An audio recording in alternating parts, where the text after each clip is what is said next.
တောင်ပေါ်စေရီနော်သူမျောရသူများကြီးညိုသနာပွားလို့ရဲ့စူတောင်းလဲပြေမယ်နော်တနေ့တစ်ခါတော့ပွဲတော်နှစ်စနှစ်တိုင်းနော်ဖျားသွားရလန်းရွာများမှန်းနဲ့မလဲနော်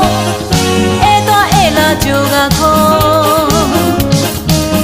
ကျွေးမွေးရင်းနဲ့တော့ဖျားသွားကနော်လူလောက်ခါပြော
ဘလောပွဲတော့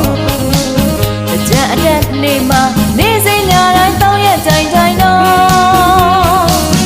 မွန်တို့ချာနေရေးမြို့နဲ့တောင်မိုင်းဟန်ကန်ရွာမှာတော့ပြောင်းပွဲရှင်ပွဲဖျားဖို့ပွဲလာဧည့်သည်များနဲ့စီကားနေတာရောက်ဘူးသူတိုင်းသိကြမယ်တော့